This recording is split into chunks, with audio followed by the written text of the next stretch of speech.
In this tutorial, I will teach you how to move from this to this.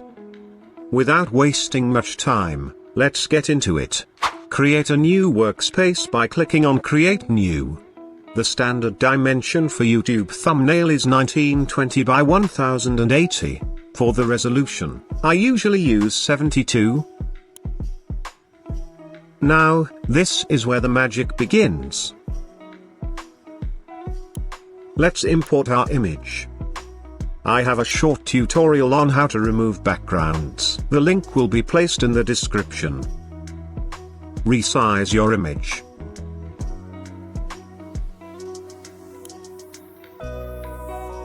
Create a new solid layer. Pick any color of your choice and be creative. In my case, I will pick black.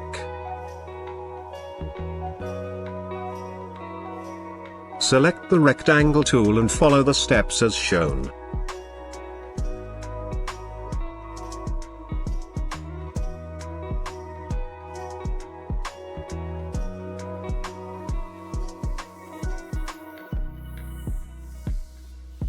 Hold the Alt button and drag to duplicate your shape layer.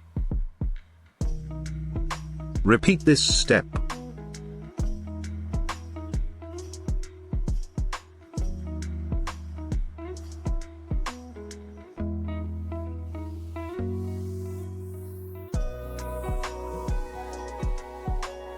Now, select all the shape layer and press Ctrl+E on the keyboard to merge.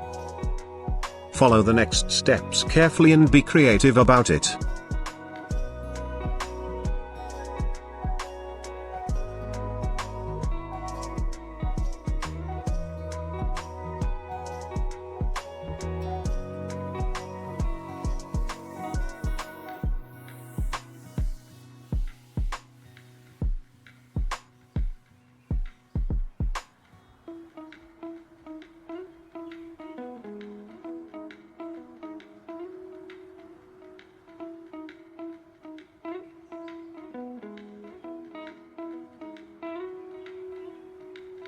Let's add motion blur to our shape layer.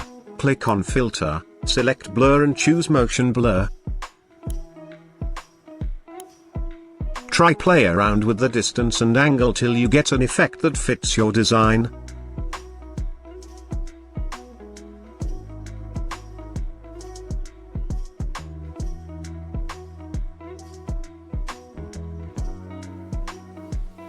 Let's now add Gaussian blur so the effects looks soft and better.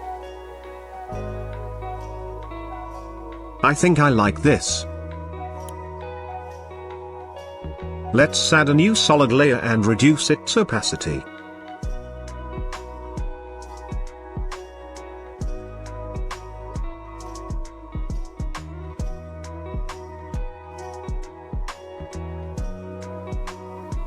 This looks better.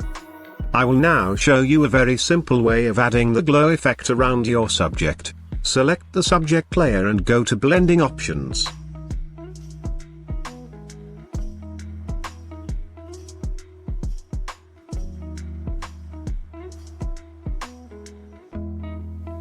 Select the inner glow and follow the steps carefully.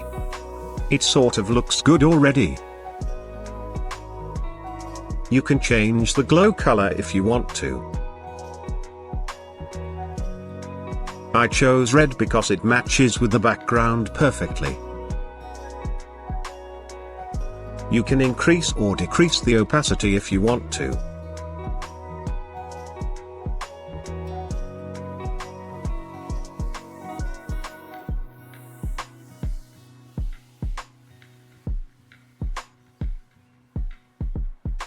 I love this.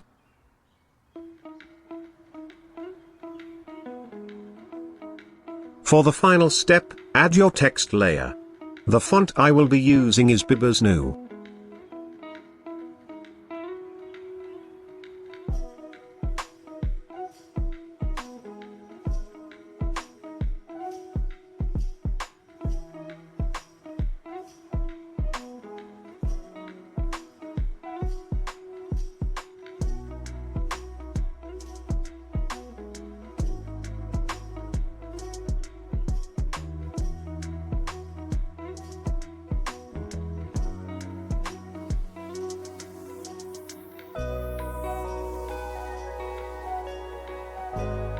Now, select the warp text tool as shown and choose arc. Depending on your design, you can move bend to the left or the right.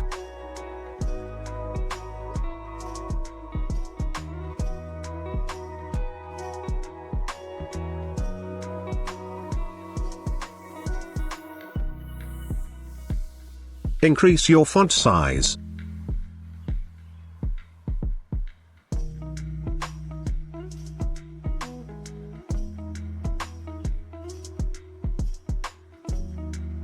Press Ctrl+T on the keyboard and scale up your subject just as shown.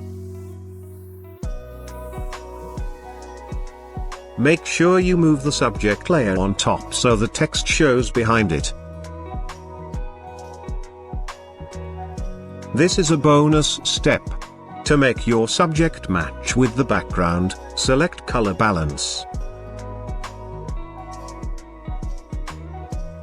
Follow the next steps carefully and be creative about it.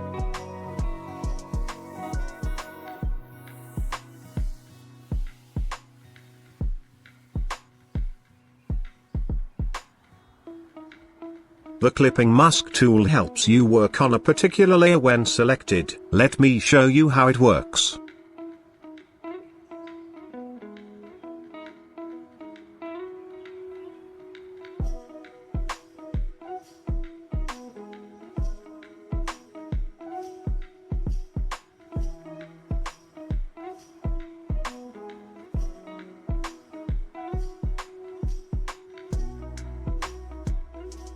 Thanks for watching.